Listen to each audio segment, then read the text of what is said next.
Secret recipe MDH का जीरा SIP jaljeera मसाला। SIP SIP जीरा सिप MDH का जलजीरा और जीरा सिप MDH का जलजीरा जीरा सिप। डोनाल्ड ट्रंप का जो बयान है वो आप देखिए, वो कहते हैं मैं युद्ध खत्म करवाना चाहता हूं, रुकवाना चाहता हूं।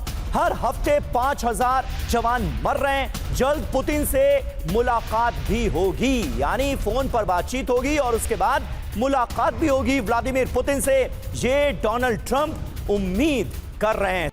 तो देखिए, डोनाल्ड ट्रंप कहते तो नजर आ रहे हैं कि वो ये युद्ध रुकवाना चाहते हैं, लेकिन क्या वो ऐसा कर पाएंगे? क्या अभी जो युद्ध के हालात हैं उसमें सीजफायर मुमकिन नजर आ रहा है? और सबसे बड़ी बात ये होगी कि व्लादिमीर पुतिन का रुख क्या होगा डोनाल्ड ट्रंप से बातचीत के बाद। डोनाल्ड ट्रंप बातें तो बड़ी बड़ी करते हैं, बड़बोले अमेरिकी राष्ट्रपति जो हैं वो कर भी पाएंगे जिसका वो जिक्र करते नजर आ रहे हैं? ये अपने आप में एक बड़ा सवाल है। और ऐसे में आज पुतिन और ट्रंप के बीच फोन कॉल पर बात होने वाली है, लेकिन ये बातचीत कैसे खाना पूर्ति साबित होने वाली है, आइए अब आपको ये बताते हैं। दरअसल पुतिन ने सीज फायर के लिए इतनी कड़ी शर्तें लगा दी हैं कि यूक्रेन इन पर राजी नहीं हो रहा है, और इसी वजह से पिछले 3 महीने से सीज फायर की बात लटकी हुई है।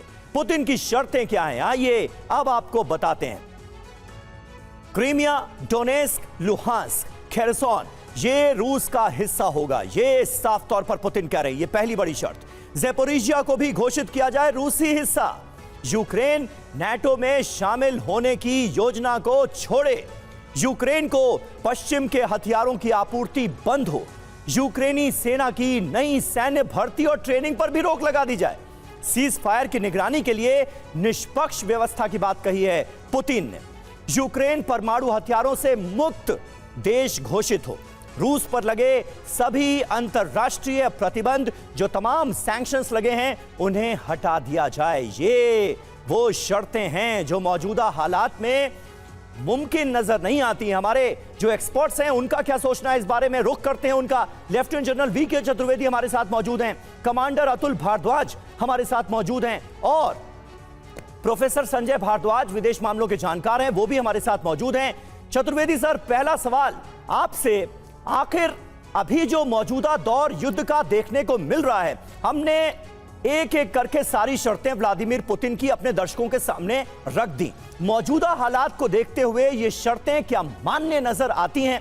मुमकिन नजर आता है कि इन सारी शर्तों को ज़ेलेंस्की मान ले, क्योंकि पूरी तरह से वन साइडेड कंडीशंस ये नजर आती हैं। आपका आकलन क्या है?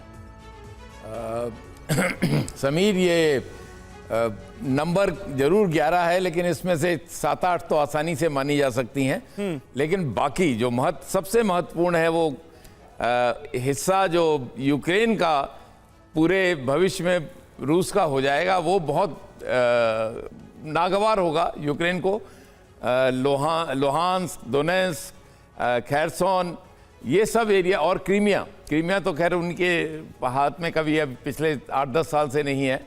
लेकिन ये जो नए ज़ेपोरिजिया को भी अपना मान रहे हैं, ये जो जगह हैं, इनको अगर ज़ेलेंस्की मान जाते हैं कि वो रूस का हिस्सा हो जाएगा, तो उनकी फिर खुद अपनी जगह जो है राष्ट्रपति की, वो बहुत खतरे में पड़ जाएगी। उसके अलावा ये एक ऐसी चीज़ है, ज़मीन एक ऐसी चीज़ है जो दिलों में बसती है लोगों के।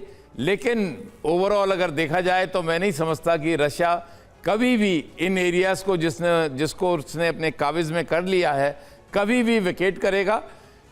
एज फार एज नेटो वगैरह की बात है, नेटो में यूक्रेन का जाना कोई भी माने नहीं रखता, वो आसानी से माना जा सकता है। सैंक्शंस जो रशिया के ऊपर लगाई हैं वो भी आसानी से हटाई जा सकती हैं, उनका कोई मतलब नहीं है। लेकिन ये सबसे महत्वपूर्ण है और इस पे बहुत बड़ी, आप कह रहे हैं कि सर यही वो पेच है जहां शायद सब कुछ आकर अटक जाएगा, यानी कि वो क्षेत्र जो रूस चाहता है कि उसे यूक्रेन की तरफ से दे दिया जाए, उसको मान्यता मिल जाए, ये अपने आप में एक कड़ी शर्त है जिसको जोड़ा गया है। ये है सीक्रेट रेसिपी MDH का जीरा सिप जलजीरा मसाला। सिप सिप जीरा सिप MDH का जलजीरा जीरा सिप MDH का जलजीरा जीरा सिप।